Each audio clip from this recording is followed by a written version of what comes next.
नमस्कार, न्यूज़ 11 भारत देख रहे हैं आप। मैं जुशान आपके साथ और सबसे पहले इस बुलेटिन की शुरुआत करेंगे मांडर के महाभारत से। मांडर उपचुनाव शांतिपूर्ण संपन्न हो चुका है। शाम 4 बजे तक चली वोटिंग प्रक्रिया। 14 प्रत्याशियों की किस्मत ईवीएम में कैद हो चुकी है। मतदान के दौरान सुरक्षा के पुख्ता इंतजाम देखने को मिले। 3 बजे तक 56.03% वोटिंग हुआ। शाम 4 बजे तक वोटिंग प्रक्रिया चली। अच्छी खबर ये कि शांतिपूर्ण चुनाव संपन्न हुआ है। 14 प्रत्याशियों की किस्मत ईवीएम में कैद हो चुकी है।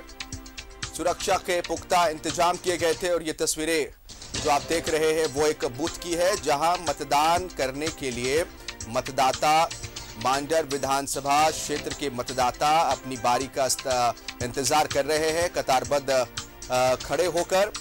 और शांतिपूर्ण जो है चुनाव वो संपन्न हुआ है।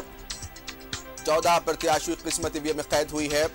56.03% जो वोटिंग दर्ज किया गया है वो 3 बजे तक का है। 4 बजे तक का जो अब तक कितना प्रतिशत वोटिंग हो पाया है वो आंकड़ा हम तक नहीं पहुंचा। वो जैसे आएगा अपने दर्शकों को बताएंगे। लेकिन जैसा कि आप सभी को मालूम है कि बंधु तिर्की की सदस्यता विधायकी की रद्द होने के बाद इस सीट पर एक बार फिर से चुनाव हुआ। और जब दोबारा 5 साल के अंदर चुनाव होता है किसी भी कारणवश से तो उसे उपचुनाव कहा जाता है। मांडर उपचुनाव को लेकर एनडीए की तरफ से जो संयुक्त प्रत्याशी रही वो गंगोत्री कुजूर बीजेपी की प्रत्याशी, और वहीं महागठबंधन की तरफ से कांग्रेस की प्रत्याशी शिल्पी नेहा तिर्की।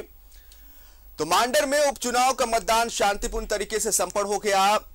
हालांकि सुबह से ही मतदान को लेकर लोगों में उत्साह देखा गया। चुनाव के मद्देनजर दिव्यांग और बुजुर्गों के लिए व्हील चेयर भी मुहैया कराई गई। तो वहीं आदर्श बूथ में वोटर्स का स्वागत किया गया। शरबत और चाय के साथ वोटर्स का स्वागत किया गया। ये 4 तस्वीरें जो इस समय अपने टीवी स्क्रीन पर आप देख रहे हैं। मतदाताओं में उत्साह और मतदाताओं को ज्यादा से ज्यादा जो है वो मतदान केंद्र में पहुंचे उसकी भी व्यवस्था की गई थी। शरबत चाय की व्यवस्था की गई थी। वैसे मतदाता जो किसी कारणवश चल फिरने में मजबूर है, चाहे वो दिव्यांग हो या बुजुर्ग हो, उनके लिए देख सकते हैं आप किस तरह से ट्रॉली के जरिए मतदान केंद्र तक उन्हें ले जाया जा रहा। और सहयोगी राजेश हमारे साथ मांडर से लाइव जुड़े, उनका रुख कर लेते हैं और तमाम तस्वीरें वहां की जानते हैं। राजेश, 3 बजे तक की बात करेंगे, हालांकि 4 बजे तक का जो आंकड़ा वो हम तक नहीं पहुंचा। अगर आप तक पहुंच गया हो तो बता सकते हैं। राकेश, 3 बजे तक 56.03% वोटिंग हुआ। मतदान संपन्न हो चुका है। अच्छी खबर यह रही कि शांतिपूर्ण तरीके से मतदान संपन्न हुआ। आप किस बूथ में इस समय खड़े हैं और क्या कुछ वहां की तस्वीरें इस समय, जानकारी पूरी चाहेंगे।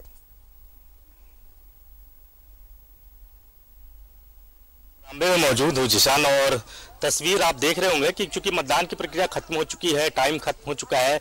4 बजे तक ही पोलिंग का टाइम था और जो लोग अभी अंदर हैं वो अपना वोट कास्ट जरूर कर रहे हैं। लेकिन अब यहाँ से कोई लोग जो है, कोई मतदाता जो है वो अपना वोट कास्ट नहीं कर पाएंगे क्योंकि वक्त की जो पाबंदी थी वो वक्त खत्म हो चुका है। और अब जो प्रोसेस होता है सील करने का, वो प्रोसेस अब अपनाया जाएगा। बहरहाल शांतिपूर्वक ढंग से मतदान संपन्न हुआ है। ये कहीं ना कहीं प्रशासन के लिए एक अच्छी खबर, चुनाव आयोग के लिए अच्छी खबर, और हम लोग भी इसे अच्छी खबर के तौर पर ही देखते हैं कि बहुत भागदौड़ नहीं होता है जब शांतिपूर्वक ढंग से कोई चुनाव संपन्न होता है। जहां तक आंकड़ों की बात है तो 3 बजे तक जो ऑफिशियली आंकड़े चुनाव आयोग की तरफ से आए हैं, लगभग 56% के आसपास जो है वो वोट कास्ट हुए हैं। और उम्मीद करनी चाहिए कि जो 1 घंटे का समय रहता है उस पर भी वोटिंग परसेंटेज थोड़ा बढ़ता है, तो 60-62 के आसपास जो है वो वोटिंग परसेंटेज जाएगा, जैसा कि उम्मीद की जा रही है आयोग की तरफ से या जिला प्रशासन की तरफ से। और पिछले बार के आंकड़ों की अगर बात करें आप जिसान, तो लगभग इसी के आसपास चीजें थी। 62-65 के आसपास ही पिछली बार जो है वोट कास्ट हुआ था, और उसी तरीके की इस बार उम्मीद की जा रही है।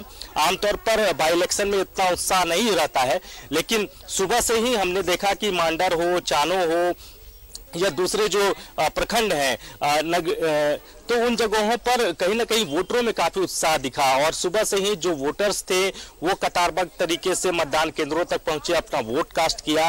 महिलाओं में भी उत्साह देखा गया है। तो यही वजह है कि जो वोटिंग परसेंटेज है वो 60+ में जा रहा है। तो एक अच्छी खबर है लोकतंत्र के लिहाज से, और लोकतंत्र की खूबसूरती भी इसी में है कि जितना वोटिंग परसेंटेज ज्यादा जाए। तो अब चूंकि प्रक्रिया जो है वो सील करने की है और हम जिस बूथ पर मौजूद हैं उसकी तस्वीर दिखा रहे हैं। बूथ बंद कर दिया गया है, यानी कि अब कोई व्यक्ति जो है वो वोट कास्ट नहीं कर पाएगा। 4 बजे तक का ही समय था, सुबह 7 बजे से 4 बजे तक वोटिंग का समय निर्धारित था। तो अब कोई भी व्यक्ति अगर लाइन में आता है या वोट कास्ट करने जाता है या जिसका छूट गया हो, जिसने अब तक कास्ट ना किया हो, तो अब नहीं कर सकते हैं। जो लोग लाइन में थे वो उनको अंदर ले जाया जा चुका है, लेकिन अब यहां से कोई व्यक्ति जो है वोट कास्ट नहीं कर पाएगा। तो अब मिलान हो रहा है और उसके बाद जो ईवीएम है उसे सील किया जाएगा।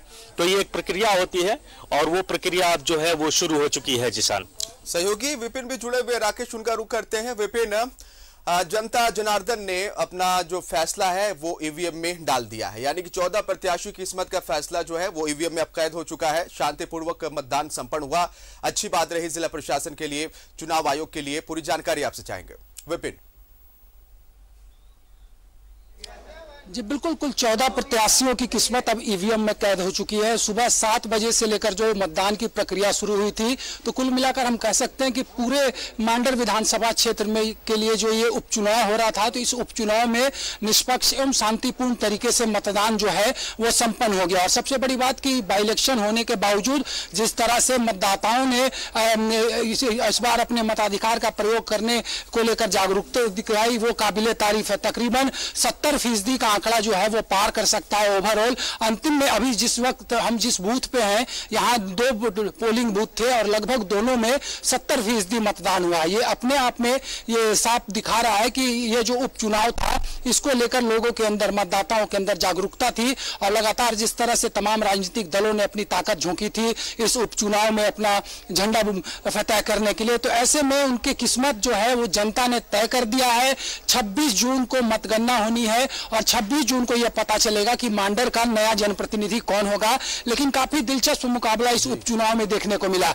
जिस तरह से लगातार 2 पुराने प्रतिद्वंदी देव कुमार धान, बंधु तिर्की, और जिस तरह से 2019 में गंगोत्री कुजूर का टिकट काटकर बीजेपी ने देव कुमार धान को उम्मीदवार बनाया। इस बार समीकरण फिर से बदला, बीजेपी ने फिर से गंगोत्री कुजूर पर दाव लगाया, तो देव कुमार धान बागी हुए और निर्दलीय चुनाव लड़ा, जिनको बाद में AIMIM का समर्थन मिला। इसके अलावा कुल 14 जो प्रत्याशी थे सबने अपने अपने तरीके से पूरे चुनाव प्रचार में ताकत झोंकी थी। लेकिन जिस तरह से हम कहें तो यहाँ पर सीधा मुकाबला अब नजर आ रहा है। जनता ने किस्मत तय कर दिया है। 26 को ये जब पिटारा खुलेगा तो पता चलेगा कि जनादेश क्या है मांडर का। लेकिन जिस तरह से आज शांतिपूर्ण तरीके से वोटिंग हुए, चाहे वो संवेदनशील इलाके हो, अति संवेदनशील जो बूथ्स है, वहां पर जो तैयारियां थी वो मुकम्मल तैयारी थी, जिसके आधार पर निर्भीक होकर मतदाता अपने घरों से निकले। और जिस तरह से आज उम्मीद की जा रही थी कि बारिश होगी, लेकिन इस इलाके में 3 ब्लॉक जाम मैं था, चाहे वो इटकी की बात करे, लापुंग की बात करे या बेड़ों की बात करें, यहाँ पर कड़ी धूप के बावजूद मतदाता जो है वो कतारबद्ध होकर अपने मताधिकार का प्रयोग कर रहे थे। तो लगातार जब जिस तारीख के ऊपर अब सबकी नजरें होंगी वो 26 जून का होगा कि क्या झारखंड विधानसभा में कोई महिला विधायक की संख्या बढ़ेगी या फिर मांडर का उपचुनाव चौंकाएगा। ये तमाम चीजों से पर्दा जो है ये 26 जून को उठेगा। लेकिन अभी की जो ताजा खबर है कि निष्पक्ष और शांतिपूर्ण तरीके से इस उपचुनाव के लिए मतदान की प्रक्रिया संपन्न हो गई है। जी जिसान, निश्चित तौर पर राकेश, चुनावी वादे बहुत सारे होते हैं, प्रत्याशी अपने अपने हिसाब से वादे करते हैं, लेकिन मांडर में जो जन समस्याएं रही है, जो मूलभूत सुविधाओं की बात हम करें, या जो वहां की जनता चाहत रखती कि हाँ इस विधानसभा में इन चीजों पर काम होना चाहिए, इन पर विकास होना चाहिए, निश्चित तौर पर जनता ने उसे प्रायोरिटी में रख के और अपने क्षेत्र के विकास को ध्यान में रखते हुए ऐसे प्रत्याशी को वोट डाला है जो क्षेत्र का विकास कर सके। राकेश,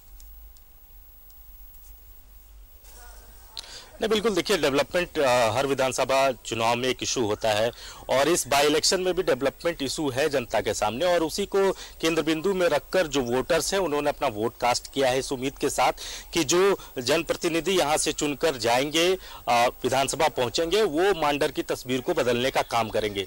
तो इसी सोच के साथ वोट कास्ट किया गया है। जो समस्याएं हैं, बेसिक जो समस्या होती है, पानी की समस्या है, बिजली की समस्या है, कई जगह रोड खराब है, तो इंफ्रास्ट्रक्चर के क्षेत्र में बहुत काम नहीं हुआ है मांडर में। जो बुनियादी सवाल है, जो मूलभूत सुविधाएं मिलनी चाहिए यहाँ के लोगों को, वो नहीं मिल पाया है बीते बरस में। तो पूर्ववर्ती जो यहाँ से विधायक रहे, तो उनके कार्यकाल में चीजें हुई या नहीं हुई, वो तो जनादेश जब 26 को आएगा तो उससे साफ हो जाएगा कि किसके पक्ष में चीजें गई हैं। लेकिन ज्यादातर वोटरों से जब मैंने बातचीत की तो उनका यही कहना था कि डेवलपमेंट का ही इशू है और उसी इशू को केंद्र में रखकर इस बार जो है मांडर की जनता जो है वो अपना वोट कास्ट करेगी। तो अब देखना होगा कि 26 को जब पिटारा खुलता है ईवीएम का तो जनादेश किसको मिलता है। सबने पूरी मेहनत की, पूरा एफर्ट्स लगाया। जहां तक कांग्रेस की बात है तो आपको भी पता है कि झारखंड गठन के बाद से कांग्रेस यहां कभी जीती नहीं, और लगातार बीजेपी ने 2014 में जरूर गंगोत्री कुजूर को यहां से अपना उम्मीदवार बनाया था और वो उस बार चुनाव जीती, लेकिन 2019 में पार्टी ने टिकट काट दिया और देव कुमार धान को उम्मीदवार बनाया था। तो इस बार देव कुमार धान निर्दलीय है, गंगोत्री कुजूर पर एक बार फिर पार्टी ने दाव लगाया है। दूसरी तरफ बंधु तिर्की की बेटी है जो महागठबंधन की उम्मीदवार है, शिल्पी नेहा तिर्की। तो ये उम्मीद जरूर है कि मुकाबला होगा और हर चुनाव में मुकाबले से इनकार नहीं किया जा सकता है। जब तक कि रिजल्ट नहीं आया जाए तो हम ये नहीं कहेंगे कि मुकाबला एक तरफा है या कांग्रेस जेएमएम के बीच मुकाबला है, बीजेपी के बीच है। लेकिन ये जरूर है कि सबने एफर्ट्स लगाया है, कोशिशें की है। आपने देखा होगा कि बीजेपी की तरफ से भी तमाम बड़े चेहरे चुनाव कैंपेन में लगे रहे, चाहे केंद्रीय मंत्री अन्नपूर्णा देवी की बात करें या फिर अर्जुन मुंडा की बात करें, लगातार उन्होंने कैंप किया मांडर में। इसके अलावा अगर हम बात करें तो रघुवर दास ने कैंप किया, बाबूलाल मरांडी शुरू से ही मांडर में कैंप करते रहे। जो प्रदेश अध्यक्ष हैं दीपक प्रकाश, उनकी भी मौजूदगी मांडर में रही। वहीं अगर आप महागठबंधन की तरफ से बात करेंगे तो कांग्रेस ने पूरी एफर्ट्स लगाई। कांग्रेस कोटे के कई मंत्री, खासतौर पर आलमगीर आलम लगातार इस क्षेत्र में सक्रिय रहे। जो प्रदेश अध्यक्ष है राज ठाकुर, उनकी सक्रियता देखी गई। तो लगातार हर स्तर पर एफर्ट्स लगाया गया।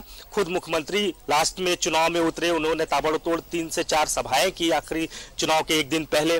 तो हर कोशिशें की गई है, हर तरफ से कोशिशें की गई है और इस कोशिशों का रंग क्या दिखता है, जैसा कि देखने को मिला इस बाई इलेक्शन में। सत्ता पक्ष से तमाम जो है विधायक मंत्री वो कैंपेन करते नजर आए, विपक्ष से भी केंद्रीय मंत्री से लेकर विधायक जो है वो कैंपेन करते नजर आए। कई कद्दावर नेता बीजेपी के वो कैंपेन करते नजर आए, कांग्रेस के कई बड़े कद के नेता वो कैंपेन करते नजर आए। और अब जो है किस्मत का फैसला होना है, क्योंकि जनता ने अपने मताधिकार का इस्तेमाल बहुत ही शांतिपूर्वक कर दिया, जैसा कि हमारे दोनों सहयोगी विपिन और राकेश तमाम जानकारी दे रहे थे। आप दोनों का बहुत बहुत शुक्रिया विपिन और राकेश।